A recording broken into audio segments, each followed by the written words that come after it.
The sound of a body hitting the polished floor echoed through the amphitheater with a sickening thud. For 3 agonizing seconds, nobody moved. 68 cadets, representing 17 species from across the consortium, held their collective breath as Reis Alvarez lay motionless, blood trickling from his nose onto the gleaming obsidian tiles. Commander Tahl'Va simply adjusted the sleeves of his uniform and turned back to the holographic display. His 4 upper eyes remained fixed on the tactical simulation while his lower set tracked the fallen human. As I was explaining before Cadet Alvarez's interruption, Tahl'Va continued in that unsettling multitonal voice, hesitation in quantum battlefield calculations results in unnecessary casualties 97% of the time. The commander's gray-blue skin rippled slightly, the closest his species ever came to expressing emotion. His strike had been so fast that most cadets hadn't even seen it happen. One moment Reis was challenging the commander's casualty projections, the next he was sprawled unconscious on the floor. Cadet Laia Park was the first to break formation, rushing to Reis's side despite the unspoken rule against leaving your position during Commander Tahl'Va's notorious advanced tactical response lectures. "He needs medical attention," Laia announced, her neural implants already scanning Reis's vitals through her fingertips. "Concussion protocols required." Tahl'Va didn't even turn around. "Your assessment is incorrect, Cadet Park. Return to your position." When Laia hesitated, the commander finally rotated his elongated torso 180 degrees, a disconcerting movement his Vosanti physiology allowed. All 6 eyes locked onto hers. "That wasn't a request." "With respect, Commander," Laia replied, her voice steady despite the adrenaline flooding her system. Galactic Defense Academy regulations clearly state that. "I am well versed in the regulations, Cadet," Tahl'Va interrupted. "Had I actually injured Cadet Alvarez, medical protocols would indeed be warranted. Observe." Tahl'Va flicked 2 of his 7 fingers. The giant display shifted from battlefield simulations to Reis's biometric data. Heart rate, neural activity, oxygen saturation, all within normal parameters for a human in a controlled unconscious state. Cadet Alvarez is experiencing a temporary neural reset, not an injury.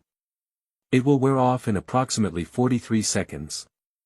The commander's voice took on that irritating didactic tone all the senior Vosanti used when explaining obvious concepts to slower species. "Return to your position, Cadet Park." Laia reluctantly complied, but kept her eyes on Reis. Something wasn't adding up. She'd known Reis since their first day at the academy 3 years ago. He wasn't one to provoke instructors, especially not one as notoriously severe as Tahl'Va. On the far side of the amphitheater, Cadet Zom Kelrath, a hulking Tauran with reinforced skeletal grafts, was unsuccessfully suppressing a smirk. The rivalry between him and Reis was legendary, made worse by the fact that humans and Taurans had been on opposite sides of the boundary conflicts just 15 years earlier. As predicted, exactly 43 seconds later, Reis gasped and sat bolt upright. He blinked rapidly, wiped the blood from his nose, and without a word, returned to his position in formation. His face betrayed nothing, but Laia knew him well enough to see the calculations happening behind his eyes. "As I was saying," Tahl'Va continued, "the Krell maneuver requires sacrificing the forward scout units to draw enemy fire. Your cultural attachments to individual survival create tactical blind spots that enemies will exploit." The lesson resumed as if nothing had happened, but the energy in the room had transformed. Even the non-human cadets appeared disturbed. Physical correction was uncommon in the academy, psychological pressure and neurosensory consequences were the preferred disciplinary methods. Whatever Reis had said must have seriously provoked the commander. After class, Laia cornered Reis in the quantum propulsion lab, his usual hiding spot. "What the hell was that about?" she demanded, sliding into the seat beside him. Reis continued calibrating a miniature drive core, his hands steady despite what had happened. "You know how the Vosanti get when you question their calculations. Cut the crap, Reis. You deliberately provoked him. You knew exactly what would happen." Reis finally looked up, his dark eyes reflecting the blue glow of the drive core. The neural interface nodes at his temples pulsed subtly, a modification he'd received after the accident that had killed his parents on Europa. "Did you notice anything strange about the casualty projections in today's simulation?" he asked, abruptly changing the subject. Laia frowned. "They seemed high for a containment operation, but—" "They weren't projections," Reis interrupted. "They were historical data, slightly modified. I recognized the pattern from the Europa Incident." That stopped Laia cold. The Europa Incident had been a catastrophic failure of human-alien cooperation, resulting in the deaths of over 2,000 colonists, including Reis's family. Official reports blamed system malfunction, but conspiracy theories had always circulated. "You're sure?" "My neural implants recorded the data stream.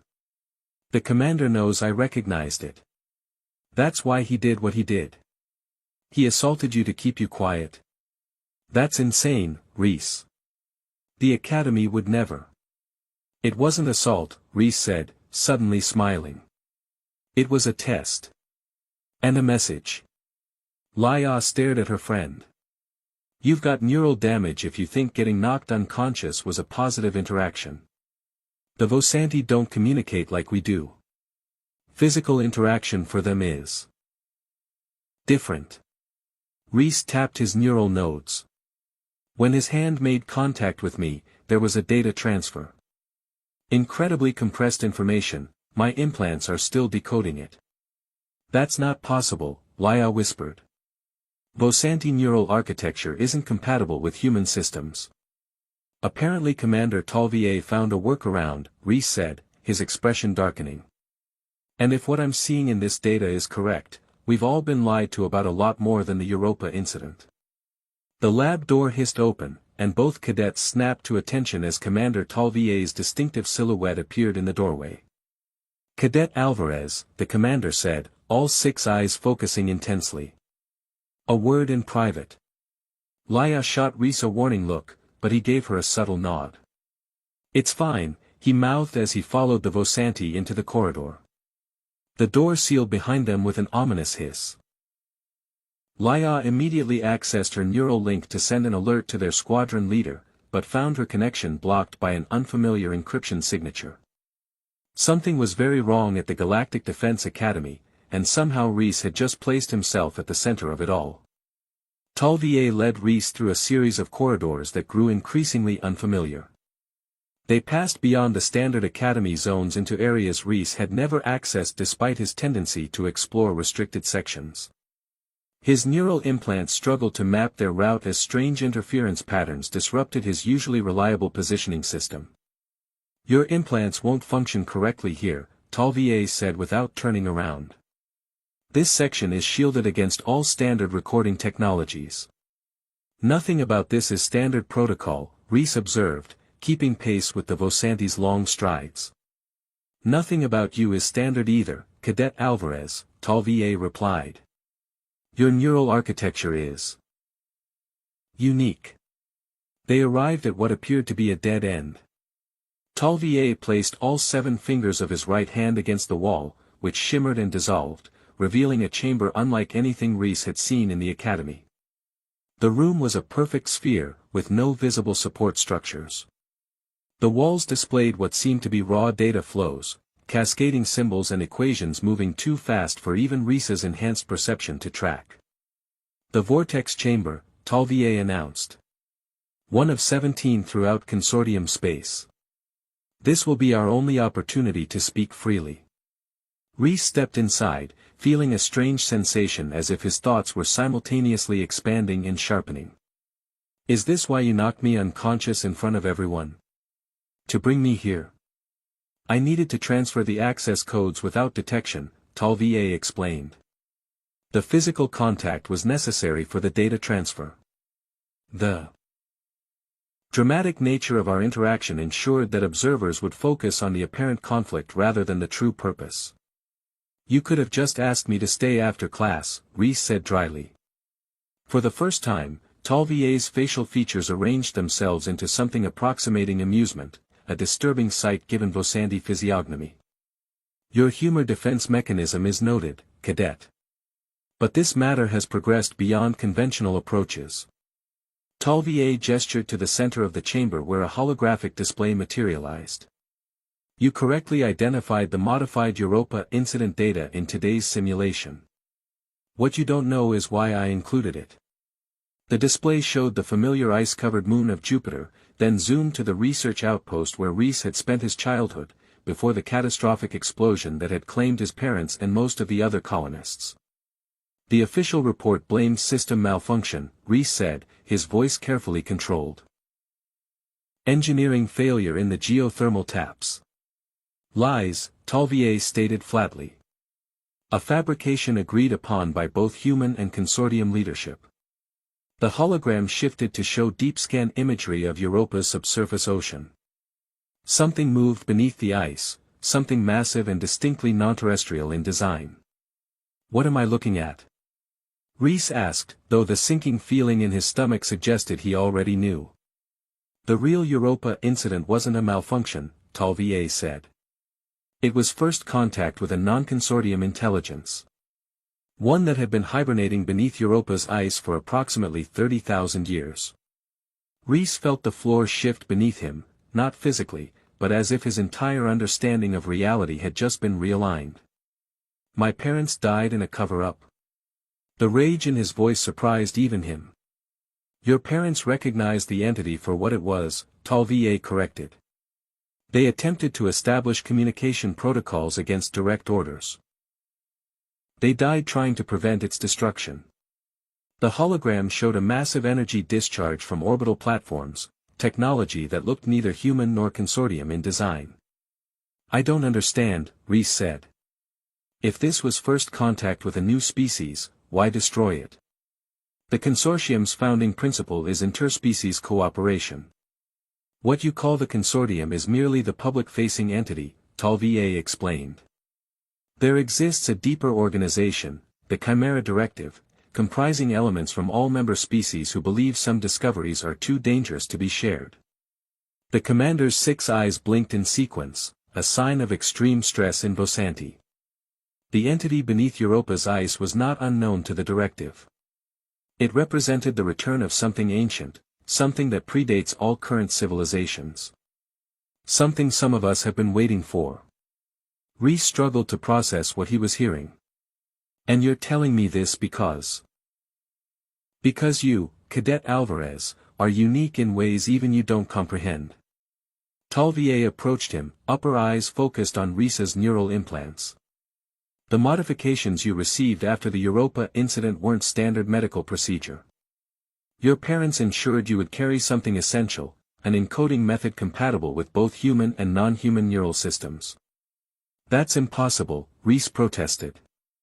My implants are government-issued replacement therapy. Standard stuff. Your external hardware is standard, Tahl'Va agreed. But your wetware, the neural lattice fused with your brain tissue, was designed by your parents based on their partial decoding of the entity's communication patterns. You are, in essence, a biological interface between species. The implication hit Reis like another slap. You're saying I'm part alien. I'm saying you carry the key to understanding an intelligence far older than any of our civilizations, Tahl'Va corrected. And there are those who would extract that key by any means necessary. On cue, the chamber's entrance rippled, and 3 figures entered, Academy Security Chief Vex, Commandant Ishida, and, most surprisingly, Cadet Zom Kelrath. Commander Tahl'Va, the Commandant said tightly, you've exceeded your authorization. The cadet should have been brought directly to containment after the transfer was confirmed. The cadet deserved to know the truth, Tahl'Va replied calmly, moving subtly to position himself between Reis and the newcomers. The truth? Zom sneered. You mean your version of it? The Directorate has deemed the Europa entity a Class 1 existential threat. Anyone sympathetic to it is equally dangerous. Reis noticed something odd about the Tauran speech patterns, a slight delay between thought and vocalization that his enhanced perception caught. It was as if Zom were repeating words fed to him from elsewhere.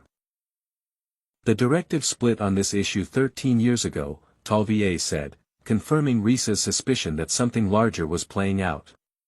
Those of us in the contact faction believed destruction without understanding was short-sighted. The entity was attempting communication, not attack. Security Chief Vex's hand moved toward his weapon. This discussion is over. The cadet comes with us for decontamination. Protocol Omega has been authorized. Decontamination. Reis knew what that meant: neural wipe, personality restructuring. Effective death. Laia, Reis said suddenly. What have you done with Cadet Park? Your friend is being processed, Commandant Ishida said without emotion. Her proximity to you necessitated precautionary measures. Something snapped in Reis's mind. The pressure that had been building since the classroom incident, since the Europa Incident, if he was honest, crystallized into perfect clarity. His neural implants buzzed with electricity, and he felt information patterns he'd never accessed before cascading through his consciousness. I think you'll find that difficult, he said, surprised by the calmness in his voice. You see, I just realized something important. His neural nodes glowed blue, pulsing with an internal rhythm that seemed to resonate with the chamber's walls. The data stream surrounding them began to slow and reorganize. The Europa entity wasn't destroyed, Reis continued, pieces falling into place as he spoke. Not completely. My parents' research team managed to upload a fragment of its consciousness before the attack. And they didn't put it in a computer system that could be wiped or destroyed. Comprehension dawned on the commandant's face. They put it in you. The chamber's displays suddenly shifted, forming patterns that resembled the deep scan images of Europa's subsurface movements. The same patterns now flowed across Reis's skin like luminescent tattoos. I've been carrying it for 13 years without knowing, Reis said, voice overlaid with harmonic tones reminiscent of Tahl'Va's speech. It wasn't until the commander's neural transfer today that the dormant protocols activated. Zom lunged forward, but froze mid-stride as the chamber's gravity fields inverted around him. Security Chief Vex managed to draw his weapon but found it transformed into something organic and unfamiliar in his hand. What is this? The commandant demanded, backing toward the entrance that no longer existed. This is communication, Tahl'Va answered, all 6 eyes now fixed on Reis with something approaching reverence. The entity doesn't think in terms of destruction or conquest. It processes reality on a fundamentally different level, one that reshapes physical laws through information transfer alone. Reis felt himself both present and elsewhere simultaneously, accessing memories and knowledge that weren't his own. He saw Europa as it had been millions of years ago, a thriving ecosystem of silicon-based intelligence that had evolved in isolation until choosing hibernation when their star system passed near a destructive cosmic anomaly. They came here to escape extinction, Reis explained, his voice now fully dual-toned. And when they awoke, we tried to destroy them out of fear. Control yourself, Cadet, the commandant ordered.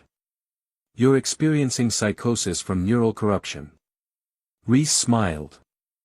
I've never been more clear-headed. He turned to Tahl'Va. You've been working toward this for 13 years. You were on my parents' research team. The commander inclined his head. I promised them I would find you when the time was right. The faction I represent believes cooperation with the Europa entity is not merely possible, it's essential for our survival against what's coming. Which is what, exactly?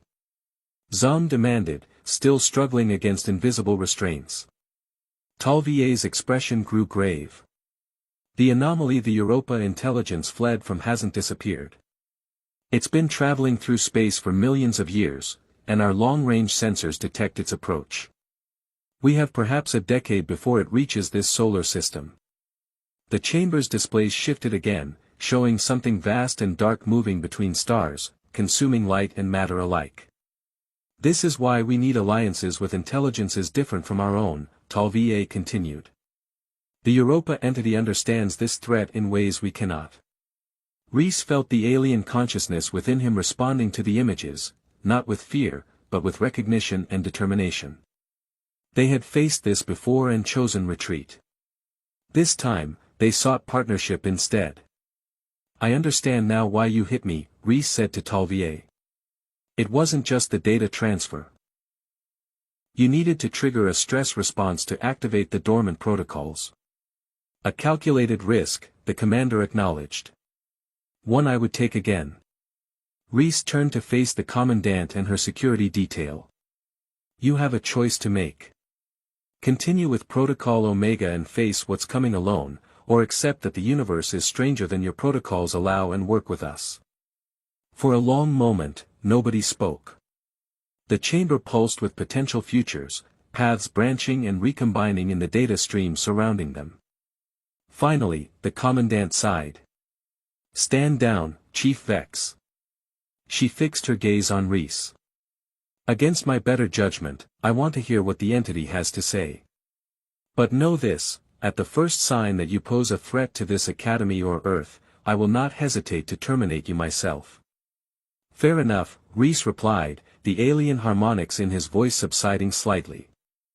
Though your concept of threat may need revision in light of what's truly threatening us all.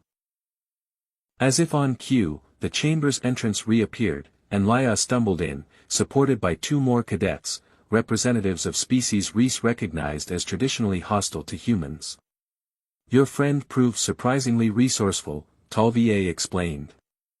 She managed to contact our allies in other squadrons before security intercepted her. Laya looked at Reis, taking in his transformed appearance with wide eyes. You look different. I feel different, Reis admitted. But still me. Just. Impossible by known standards, Reis corrected, feeling the entity's consciousness flowing alongside his own like parallel streams occasionally merging. But that's the point, isn't it? We've been limiting ourselves to what we think is possible. He turned back to the assembled group, former adversaries and unexpected allies alike. The entity doesn't want to replace us or control us. It wants symbiosis, a true exchange of knowledge and capabilities. What my parents discovered, what Commander Tahl'Va recognized, is that our greatest strength lies not in our separation but in our integration. Zom, now released from the field restraining him, rubbed his neck skeptically. And we're just supposed to trust that this ancient thing hiding inside you has our best interests at heart. Trust is earned, Reis replied. But consider this, it could have taken control at any point in the last 13 years. Instead, it waited until I was ready, until we had allies who understood what was at stake. He looked around the chamber, at the data streams now flowing in harmonious patterns, at the faces, human and alien, watching him with emotions ranging from fear to hope. So, he said with a hint of his old sardonic humor, who's ready for some really advanced tactical response training? Because what's coming for us makes our previous exercises look like childish games. Commander Tahl'Va stepped forward, placing a formal hand on Reis's shoulder, a gesture of respect rarely shown to cadets. Class, the commander announced with unmistakable irony, today's lesson has officially begun.